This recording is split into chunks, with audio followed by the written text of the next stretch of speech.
This is chapter 4 of Brian's Winter. It was all much harder than he had thought it was going to be, which, of course, might be said for Brian's whole life since the plane crashed. But in this case, he had somewhere to start. He had made a lighter bow and had tried to make slightly heavier bows. And he thought that making a really powerful weapon would be simply like doubling the smaller ones. It was more than double because everything was stronger. There were difficulties that would not have occurred to him. Rain came on the third day of drying the heavy bows. Luckily, Brian thought they had dried enough and set them inside the shelter until the rain stopped. Except that it didn't stop. In the summer, when it rained, it might last half a day or even a full day, but then it cleared off and dried out. Even violent storms, like the tornado that had caught him and brought the plane up, were short lived. But this was fall, and fall rains were a whole new dimension in weather. It started to rain from a low gray sky, and it didn't rain hard and it didn't rain soft. It just kept raining. Brian almost went crazy with it.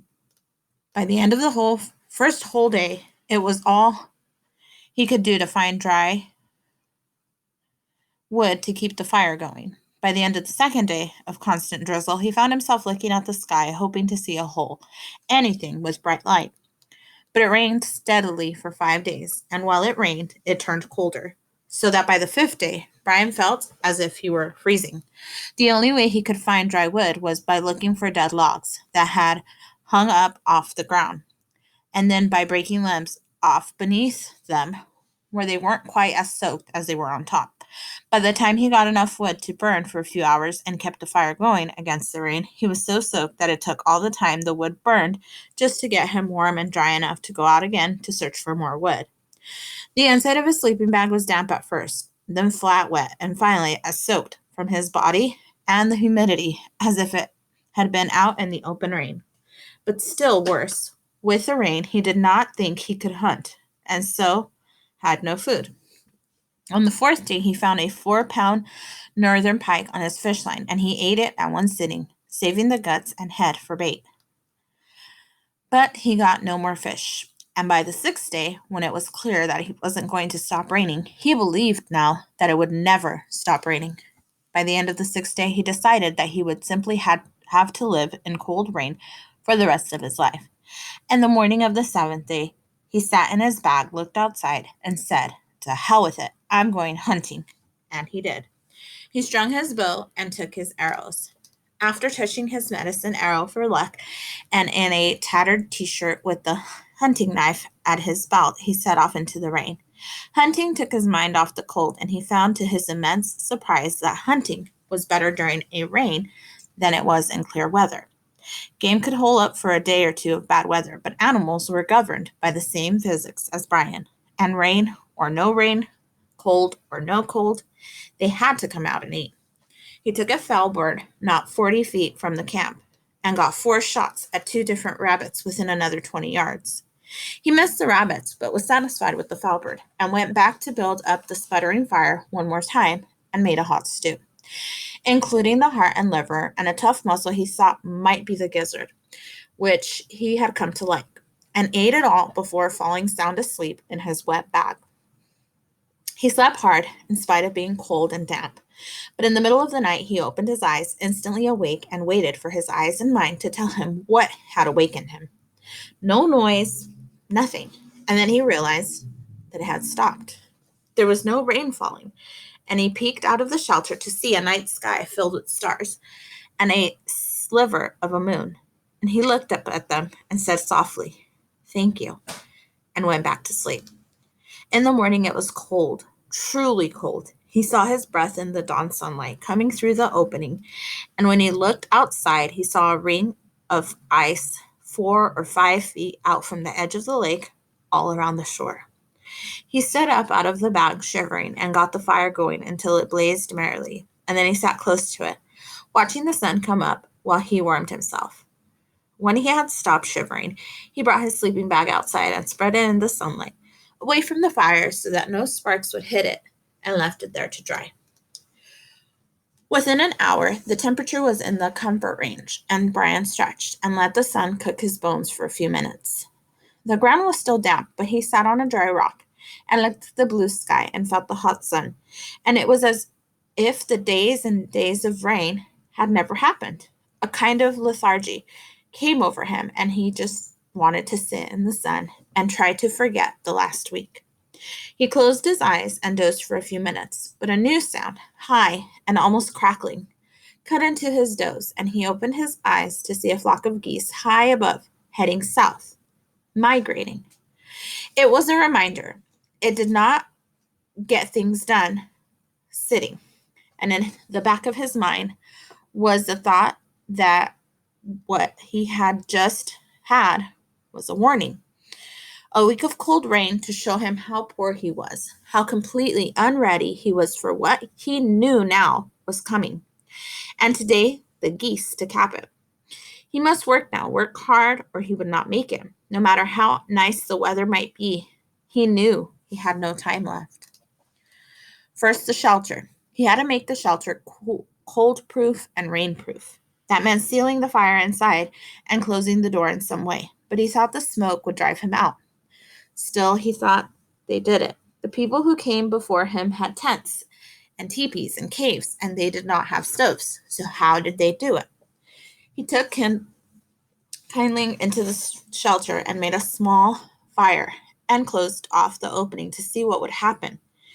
As he had predicted, the smoke quickly filled the small enclosure and drove him coughing and spitting out into the air. He had let the smoke out. They must have known a way. What did they do? Teepees just let it come out of the top through a hole. He'd seen that in movies, old westerns, on television. Brian went to where his wall met the rock and made a hole about a foot across, just above where he had made the fire. Then tried it all again. This time, when he closed the door and put some sticks on the fire, it started to smoke again. But as the heat developed, it rose and carried a small draft through the hole in the ceiling. There was a moment of smoke, then it all magically cleared, and Brian was sitting in a snug little hut with a fire warming his face. Clearly, it would take only a small blaze to keep the little shelter warm, which meant less wood would be required. The side of the shelter was still far from airtight, but about this, Brian knew exactly what to do. He had spent one whole day watching a family of beaver mix mud and sticks to make a watertight dam. He spent 3 hours bringing up double armfuls of fresh mud from the lake to pack into the low wall with sticks and leaves. When he was done, he covered it with another layer of brush to protect the mud. And when it dried by nightfall, he had a truly weather-tight shelter.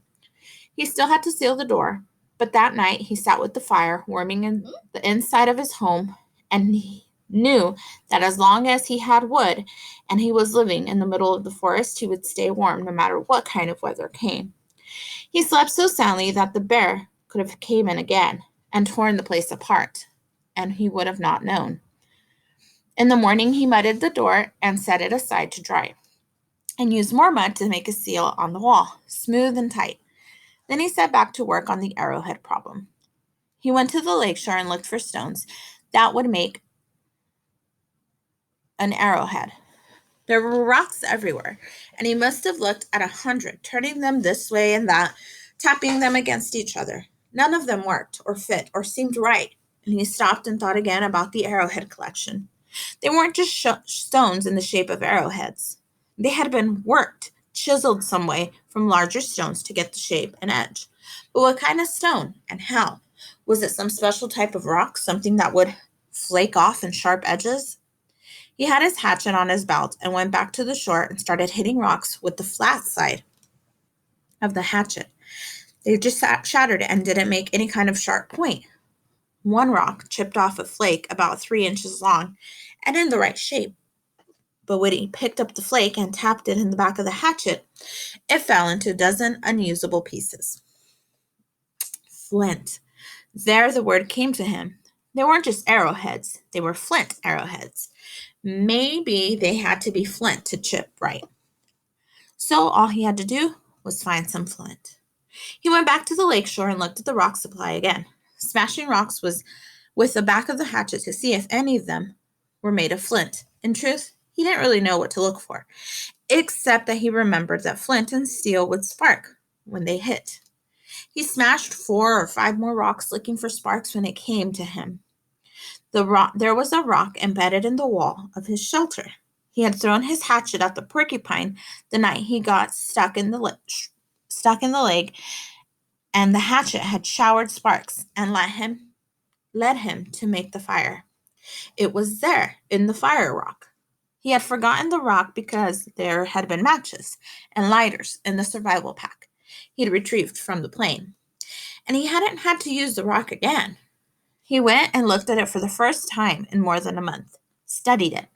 It was a dark rock. It had depth and seemed to have fracture lines and flaws in it.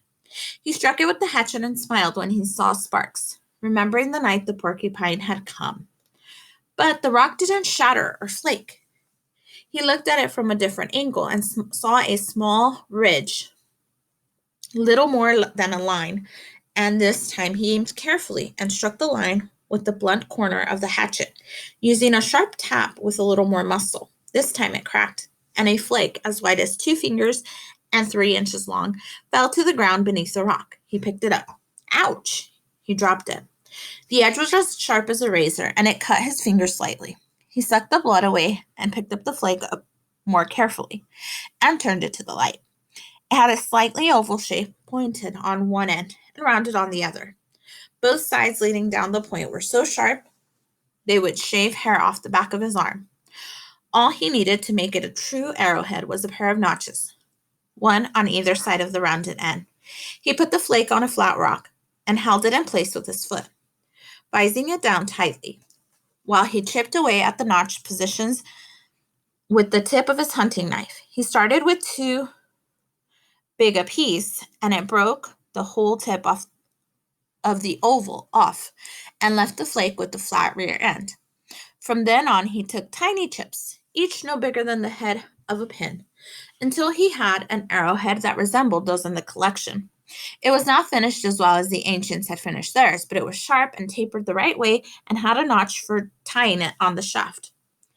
He took one of the shafts from the warbow arrows and split the grain on the end of the knife. He worked the point back into the split so that the notch was slightly recessed into the wood.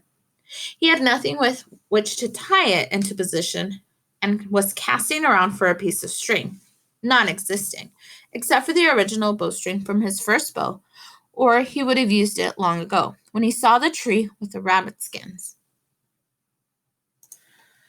Whenever he took a rabbit, he skinned it carefully and stretched the skin on the sides of an oak, holding it with wooden pegs driven into the bark until it was dry. He had not found a use for the skins yet, but he hated to waste anything and thought something might come along. When they dried, they were like thick paper with a hair on one side, dry and crinkly and easy to tear. But the last hide he'd put up during the rain had not dried yet, and he took it off the tree. Still damp, the hide had a strength to it, and might make a kind of cord. He used a knife to cut strips from the rabbit skin, and used one of the raw hide strips to tightly wrap and tie the point onto the split shaft. When he was finished, it seemed to be tight enough, and he had heard that raw hide shrinks when it dries, so that might make it even better. Of course, the hair was still on the skin and stuck out all around, and made the arrow look like a pom-pom. But a quick pass over the flames and in the fire pit burned all the hair off, and when he was done, he trimmed the ends of the lacing, and it looked good. Almost professional. He set the shaft aside and went back to the fire rock. He was already thinking of it as the arrow stone, and scrutinized it one more. Where he had broken the flake off, it left 2 more edges, lines that looked the same as the first one, and he used the back of the hatchet to strike them the way he had hit the first one. 2 more flakes came off, almost identical to the first one, and left 2 more lines. When he tapped those in, it happened again and again until he had 9 flake points. He took them back to his work rock, and clamped them with his foot, and worked tie notches into the shanks with the point of his knife, and fitted them into the shafts with the green rabbit hide. And all of this, rocks to points, in one day. Just as bad things could snowball, Brian found that good things could come fast as well. While he was working with the rabbit skin in the cool evening, he turned it to get a better angle, and the hair brushed his hand and felt warm, and he realized he'd found a way to stay warm. He had 15 dry skins and had brought them into the shelter at dark. He had not eaten again, but the hunger was now not as bad because he was excited. Working in the firelight, he trimmed the hides to make them clean-edged and rectangular. He used one hide for lacing, cutting thin strips off the edge with his knife. The first 8 scissors were too small to help, and started lacing the others together to form a large rectangle. It took some time because he had no needle, and used the point of the knife to punch a small hole through the sides of the hides, and then a sharpened twig to push the lacing through.